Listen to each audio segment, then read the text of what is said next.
So, who was this man? The one wrapped in a simple plaid blanket who somehow drew thousands of people from all over the world to the foothills of the Himalayas. He was called Neem Karoli Baba, or, more affectionately, Maharaji. The thing is, he didn't build any big organizations, he never wrote a single book, and he didn't give any formal speeches. And yet, for the people who met him, the experience was, well, it was often completely life-changing. Today, we're going to dive into some of those stories, from the people who were actually there, to try and understand the enigma of this Indian saint. And that quote right there, that's really the key that unlocked Maharaji for so much of the Western world. But you have to remember, before he was Ram Dass, he was Richard Alpert, a super smart but totally cynical psychology professor from Harvard. His trip to India wasn't some grand spiritual journey. Nope, it was more of an escape. And believe me, the absolute last thing he wanted to do was meet some guru. All right, so I want you to picture this scene. You've got this skeptical American academic, literally dragging himself up a rocky path in the Indian mountains. For him, this isn't some holy pilgrimage, it's a total chore, and he is deeply, deeply annoyed by the whole thing. And this really gets you into Alpert's head, right? The sources paint this picture of a guy who just felt like he had been in India for way too long, he was resentful and completely shut down. He finally gets to the temple barefoot, kind of stumbling around, feeling totally ignored and just thinking to himself, what the hell is this all about? And this is what he sees. No grand entrance, no fancy throne. Just an old man in a blanket, sitting under a tree with a few other people. It's simple, it's disarming. But Alpert, he's still on guard, completely stuck in his own little cloud of irritation. So Maharaji starts talking, and he immediately starts poking directly at Alpert's ego. He asks about this big car he'd borrowed, which was a huge source of annoyance for Alpert. Then he asks, "You made much money in America?" And Alpert, trying to puff himself up, brags about making $25,000 a year, a number he had never actually earned. And of course, everyone laughs. Everyone except Alpert. And then, just like that, everything shifts. The conversation goes from the material world to something deeply personal. Maharaji just looks at him and says, "You were thinking about your mother." Now get this. Just the night before, hundreds of miles away, Alpert had been looking up at the stars and had this powerful, totally private moment where he felt his mother's presence. She had died 9 months earlier, and he hadn't told a single soul about that moment. And this is the line that just shatters everything. Maharaji, in perfect English, reveals the one secret detail that no one on earth could have possibly known, the specific, very rare cause of his mother's death. Alpert's mind is just racing, trying to find any rational explanation, a trick, some file they had on him, anything. But there's just nothing. And it all just boils down to this one question. This is the question that transformed Richard Alpert into Ram Dass. It's what sent these huge ripples through the spiritual world.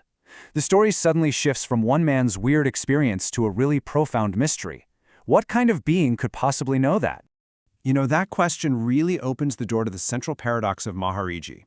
The stories that surround him are just filled with these impossible, miraculous events. And yet, the man himself, he lived with this profound and often very playful simplicity. I mean, the accounts from his followers are just astounding. He'd tell his staff to start cooking food for a whole busload of people who were still miles away, people who hadn't even decided to visit yet. There's a story of him making himself and another guy completely invisible to a group of people standing just 6 feet away. It's wild. He just seemed to know the deepest, most private thoughts of everyone he met. And yet, whenever anyone brought up these incredible abilities, this was his response. He would just completely deflect. He'd insist he was just an ordinary man, and that God, or the Hindu deity Hanuman, this incredibly powerful, devoted figure, was the one responsible for everything. And this wasn't some kind of false modesty. For him, it just seemed to be the simple truth. And this lays out the contradiction perfectly. On one hand, his devotees felt like they were in the presence of a truly divine being. But on the other hand, this divine being would sometimes just shout nonsense all day long, or repeat silly phrases like too big, too little, or do a little Chaplin-esque dance with someone's walking stick. It was all part of what his followers called his Leela, his divine play, a kind of sacred game designed to break down your ego and open your heart. Okay, so if he wasn't a conventional teacher, what was his message? What was he all about? Well, it turns out his core teachings were less about mysterious powers and more about a profoundly simple way of being, a path of the heart. This might be his most famous teaching of all. People would come to him all tangled up in these complex spiritual questions, and he would just cut right through it all with this one simple command. This was it. This was the foundation of his whole path. He was also absolutely uncompromising when it came to truth.